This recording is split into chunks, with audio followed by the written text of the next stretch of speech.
Hello guys, I'm Tom, and today we'll explore 3 horror stories that will keep you up at night. Number 1. The Demon of Dartmoor. Dartmoor, a vast expanse of mist-covered moorlands in the southwest of England, has long been shrouded in mystery and superstition. Its desolate hills, scattered with ancient stones and forgotten ruins, have inspired countless legends of spectral beings and malevolent entities. Among all these stories, one stands out for its chilling persistence throughout the centuries: the Demon of Dartmoor, an infernal beast that, according to locals, lurks within the fog, waiting for its victims. The first references to this creature date back to the Middle Ages, when the region's inhabitants began speaking of a demonic being with horns and flaming eyes, roaming the deserted paths and leaving behind a trail of death and terror. It was said that its presence was an omen of misfortune, and that those who saw it rarely lived to tell the tale. However, as the centuries passed, the stories did not fade. On the contrary, they became more detailed and terrifying, with accounts that seemed too vivid to be mere fabrications.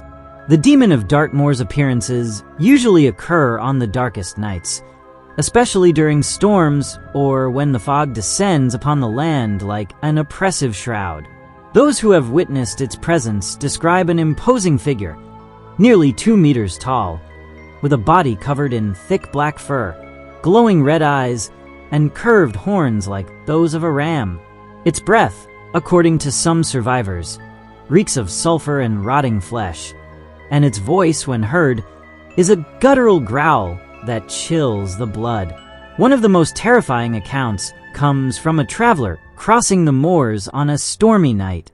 He claimed to have felt a presence stalking him in the darkness, moving swiftly among the trees. Every time he stopped to listen, the sound ceased, but when he tried to continue his journey, he heard heavy footsteps and ragged breathing closing in behind him. Finally, when he reached a nearby inn, the innkeeper, with a pale and trembling expression, told him, "If you heard that and made it out alive, consider yourself lucky. Many haven't been so fortunate." Over the years, multiple disappearances have been reported in Dartmoor. Shepherds, hunters, travelers, and even soldiers have vanished without a trace. Some were found days later, but their bodies were mutilated in an inhuman manner, as if they had been attacked by something far larger and more powerful than any known animal. One of the most infamous cases occurred in the 19th century when a cavalry patrol was searching the moors for a fugitive bandit. Only one soldier returned alive, in a state of shock and covered in deep scratches. Through incoherent babbling, he managed to say that a shadow with red eyes had attacked the group. When a search expedition was sent out, they found the dead horses, their bodies torn apart by what appeared to be massive claws, but there was no sign of the missing soldiers. Since then, the locals have learned to fear the coming of night in Dartmoor. Shepherds avoid venturing out after dusk, and travelers rarely brave the less-traveled paths alone. Over the years, various theories have emerged regarding the true nature of the Demon of Dartmoor.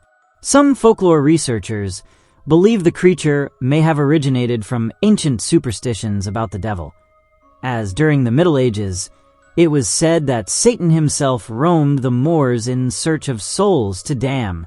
Other theories suggest that the demon might be something more earthly, a yet undiscovered predator, or even a murderer who used the legend as a cover for his crimes.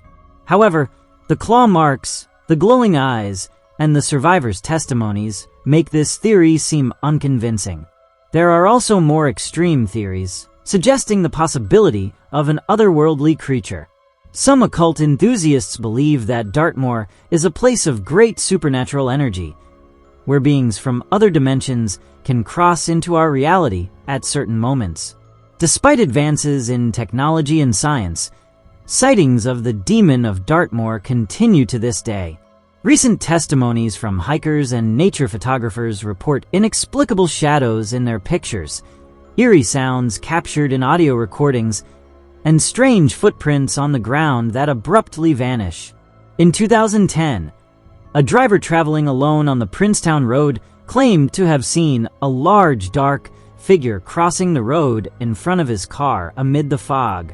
When he stopped the vehicle to check what he had seen, he found nothing, but he heard a deep, menacing growl behind him, followed by a sudden thud against the car's body.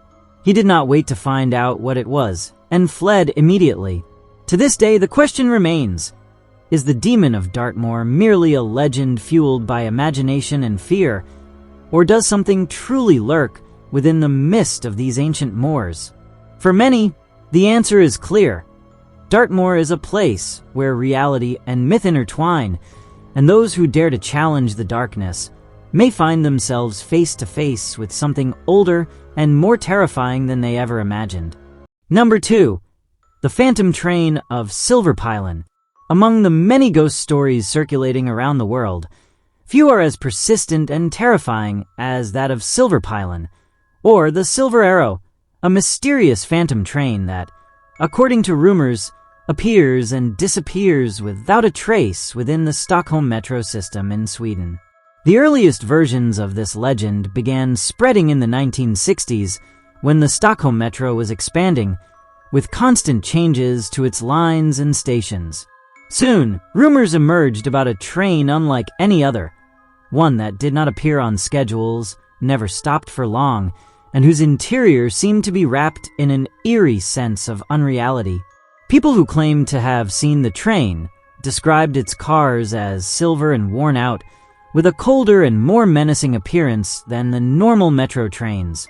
Inside, the passengers appeared distant, pale, almost unreal, as if they were trapped in another dimension. The most chilling part of the legend is what happens to those who, either by mistake or curiosity, decide to board the train. According to accounts, those who enter Silverpylon may disappear forever or reappear days, weeks, or even years later, with no memory of what happened. Unlike other urban myths, Silverpylon has a real basis in the history of the Stockholm metro. The train physically existed, though its original purpose had nothing paranormal about it. In the 1960s, Stockholm's transport company built a prototype of an unpainted aluminum silver train, which contrasted sharply with the traditional green trains of the metro system. This special unit, consisting of 8 silver cars, was sporadically used for testing and as a backup train during peak hours. However, being a rare and unusual train, its use in regular service unsettled passengers. Its interior lacked the usual colorful advertisements and decorations, giving it a cold and desolate appearance. The train's lighting often flickered, and it emitted a peculiar metallic sound as it moved through the dark tunnels.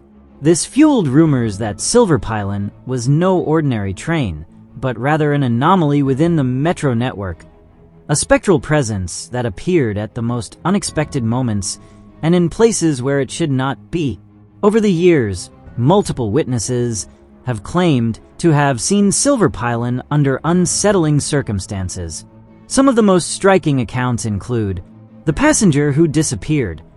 In the 1980s, a man waiting for the metro at Kungsträdgården station claimed to have seen the silver train stop in front of him, even though it was not scheduled. Intrigued, he boarded. He was never seen again.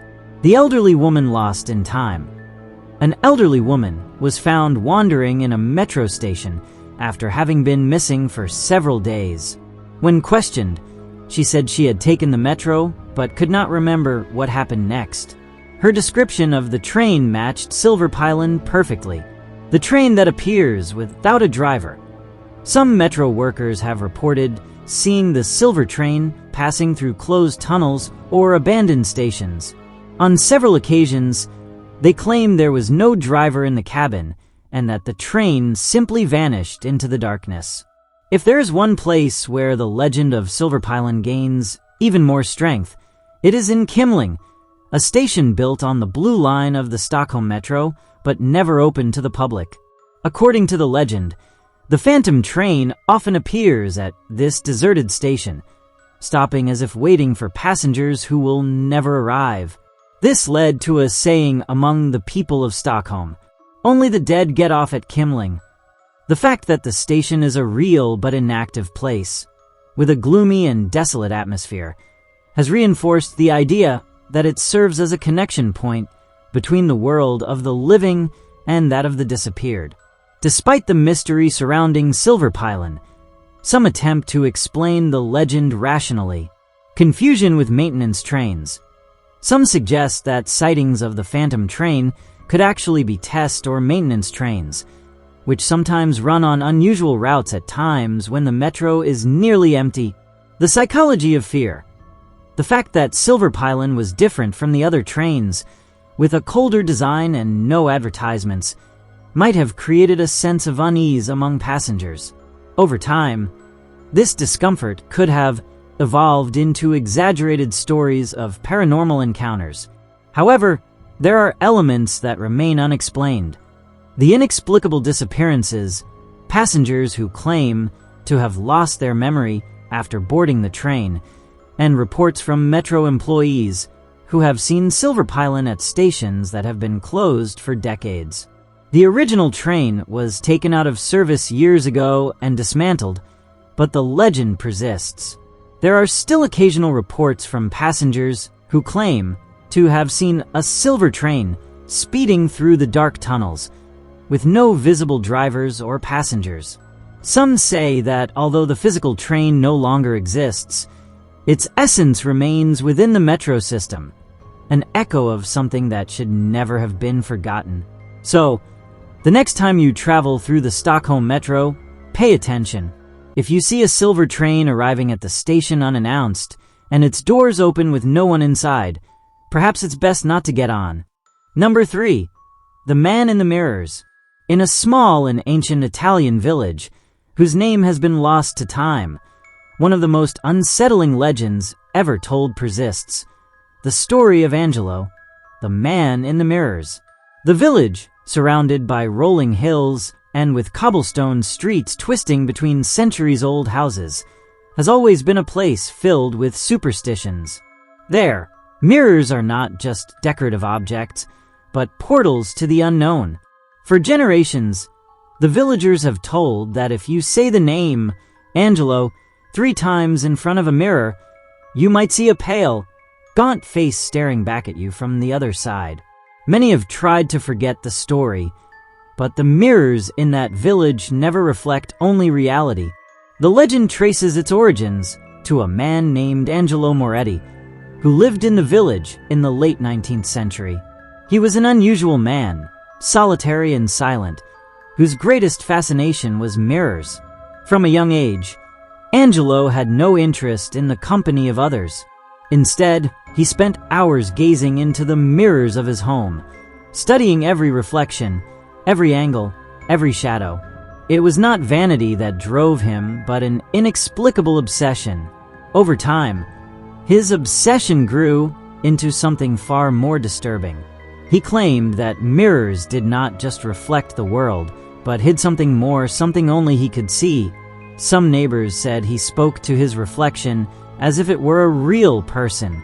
Others swore they had seen him pressing his face, so close to the mirror that it seemed he was trying to pass through it. One day, he began to claim that he had discovered how to cross to the other side. Angelo stopped being just an eccentric when, overnight, he vanished without a trace. There were no signs of struggle or escape. His house remained untouched, with one exception. Every mirror was covered with black sheets, as if someone had tried to hide something within them. Despite extensive searches, his body was never found. It was assumed that he had left the village or suffered some accident. But then, people started seeing him reflected in the mirrors of their homes. Not in person, not in the streets, only in the mirrors. At first, they were fleeting glimpses, a shadowy silhouette that vanished when one blinked. Then came the real horrors. Some people claimed that if they stared into the mirror for too long, they would see Angelo standing behind them. Yet, when they turned around, there was no one there. The first person to experience something truly terrifying was a young woman named Isabella Conti. One night, while brushing her hair in front of her mirror, she noticed movement in her reflection. Her own reflection had stopped mimicking her movements. Her heart pounded, and when she looked closer, she saw something even worse. A figure behind her, tall and thin, with sunken eyes and a twisted smile. The young woman screamed and immediately turned around. There was no one in the room, but when she looked back at the mirror, the figure was still there, staring at her. From that night on, Isabella never kept a mirror in her home again. Over time, the legend became a forbidden ritual among the village youth. It was said that if you wanted to prove your bravery, you had to stand in front of a mirror at midnight, hold a candle, and say the name Angelo 3 times aloud. Those who attempted it described eerie experiences, the reflection smiling on its own, shadows shifting inside the mirror, a whisper coming from nowhere. But some were not so lucky. A young man named Lorenzo disappeared after performing the ritual in an abandoned house. His friends saw him scream and flee from the mirror, but when they ran after him, he was nowhere to be found. Since then, no one has dared to repeat the invocation. Some believe Angelo never truly disappeared, but instead succeeded in crossing to the other side of the mirror. Now, his spirit lingers, trapped in the world of reflections, waiting for the chance to escape. The most disturbing part of the legend is that if you ever see his reflection in the mirror, he may not be looking at you, but at your reflection. And if you're not careful, one day you might realize that the person staring back at you in the mirror isn't you. It's him. As always, thank you so much for watching this video. I really appreciate it. If you enjoyed it, share it to support the channel, and don't forget to subscribe so you won't miss any of my new videos.